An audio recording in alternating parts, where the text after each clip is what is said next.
when the court did a search for Michael Padden to get additional contact information to call Mr. Padden to notify him of his tardiness for today's hearing.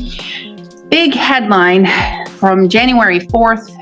Wait, did the judge just Google a missing attorney mid-hearing? Oh, this is about to go off the rails. Stick around, because this courtroom is turning into an episode of Where in the World is My Lawyer? Came up saying prominent Twin Cities attorney Michael Padden. Okay.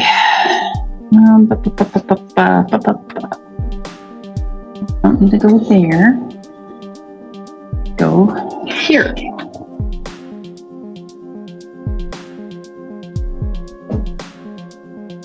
One 651 9.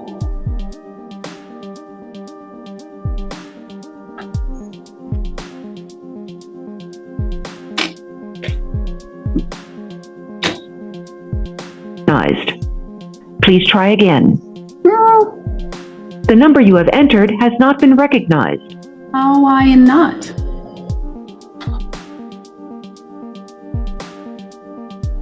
Six, 5, 1, 7, 8, 9, 6, 5, 4, 5, 6.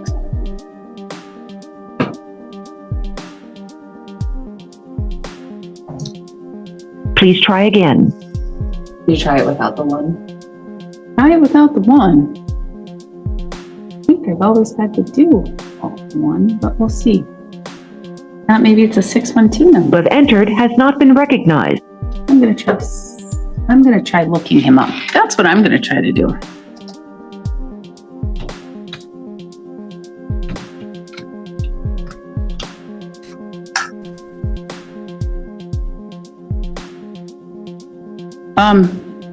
He's disbarred.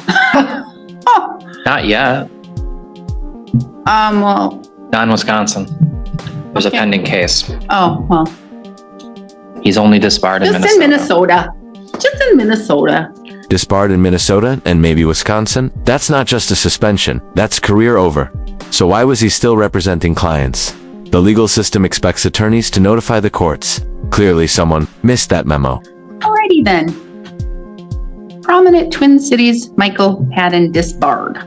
Prominent Twin Cities attorney Michael Padden disbarred. Well, his number is not recognized, so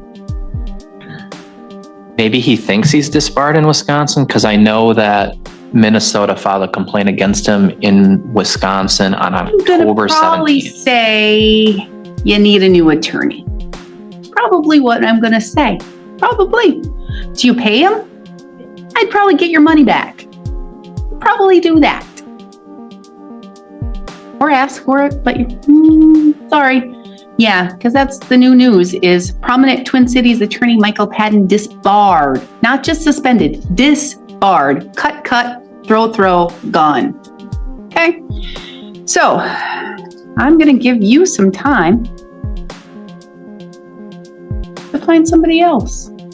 All right? For what it's worth, he never filed a discovery demand and we haven't provided any. I don't know how much you paid him. You don't have to tell me. But I would try and get that back. This is where you feel for the defendant. Not only was her attorney ghosting the court, but he never even filed a discovery demand. That's like entering a boxing match without gloves or a game plan. Just friendly advice. All right, so. Did it take you a lot of time to save what you needed to get to him?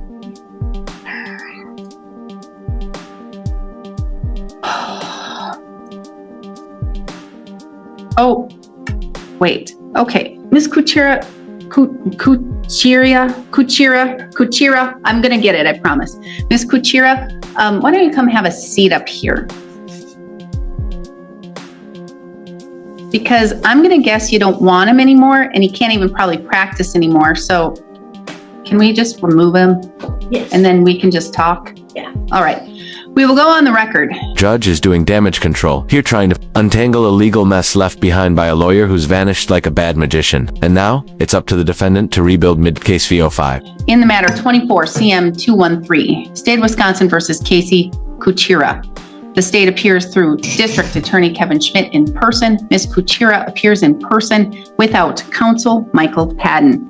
The court attempted to call Michael Padden's number 3 times. All times it came back that this number is no longer, doesn't exist. The court searched for Michael Padden's contact information.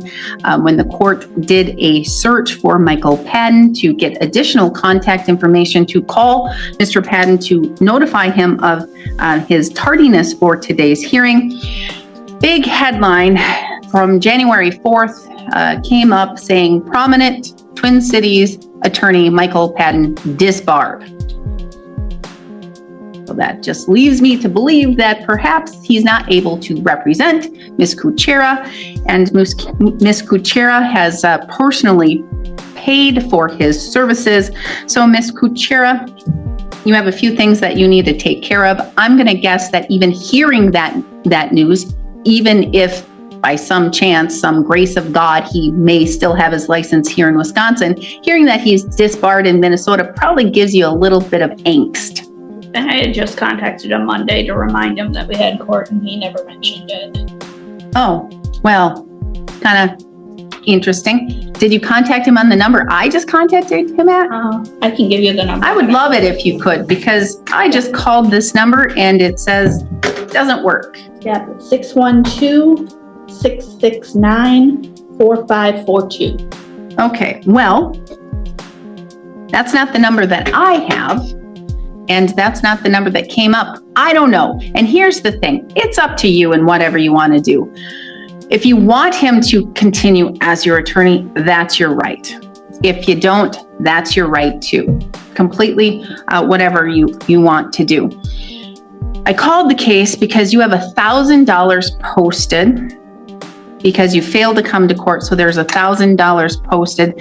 And what I was going to do was going to see if you wanted him to continue. If you didn't, I was going to remove him. And I was going to see if there was an offer, and I was going to see if there was any restitution.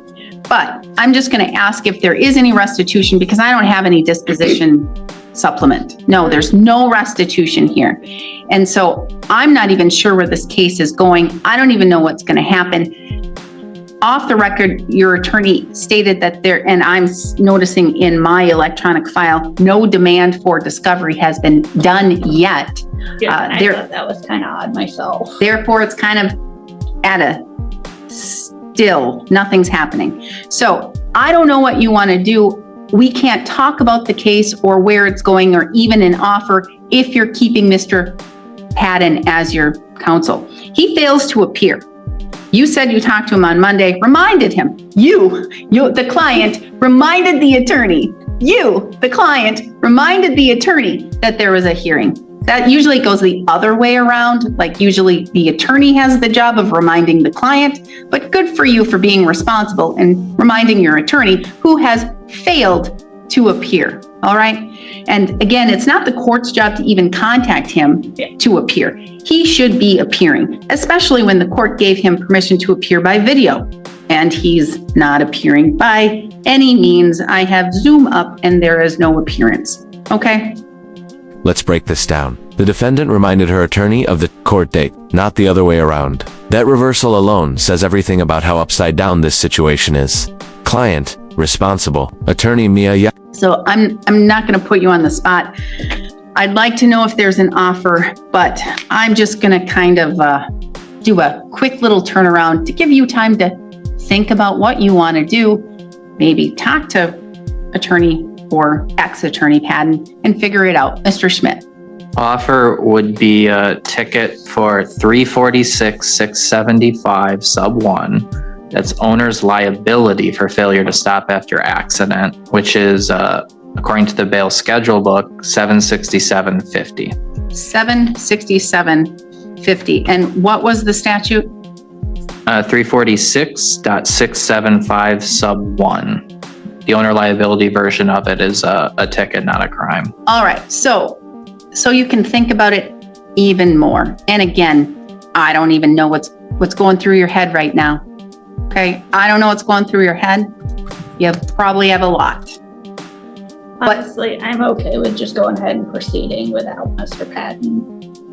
and you want to make the intelligent, knowing, and voluntary choice to remove him as your attorney right now? All right. So therefore, the court will strike him and will withdraw him from the record as your counsel. And so you can understand, and now I'm going to see if you understand the offer that's been presented, all right? You have been charged with the crime, hit and run, as a misdemeanor. This hit and run misdemeanor crime has a maximum possible penalty of up to $1,000 fine and up to 6 months of jail, okay? Mr. Schmidt has made an offer to you to amend it to a ticket, all right? To a ticket for $767.50 under owner's liability for failure to notify of an accident, okay? You have $1,000 posted. That would cover a ticket if that's what you wish to do. I can give you time to think about this and have you come back in the next week or so. We can take care of it here today. Whatever you want to do. I don't want to put you on the spot. This is a lot for you to think about. I'm okay with just taking the ticket and just going ahead and getting this over with. You want to accept the responsibility, be accountable for your actions, and take. And there it is. From facing a hit and run misdemeanor with potential jail time ... to just paying a $767 ticket. She stayed calm, navigated chaos, and walked out with accountability, not a conviction. Total pivot. A ticket for the fine. All right. Mr. Schmidt, formal motion to amend under the owner's liability for failure to notify of an accident. So made. Court will grant that. How do you wish to plead? Either no contest or guilty. Doesn't matter. I'm okay with either. No contest. Court will enter a no contest on your behalf here today. I will assess $767.50. You have $1,000 cash bond posted. That will go towards this ticket. The remaining will be sent to the person, the individual who posted it, to the address that they provided, okay? Yep. All right. Do you have any questions? Okay. Good luck. I'm sorry. Good luck. Thank you. All right. Thank you. We are adjourned.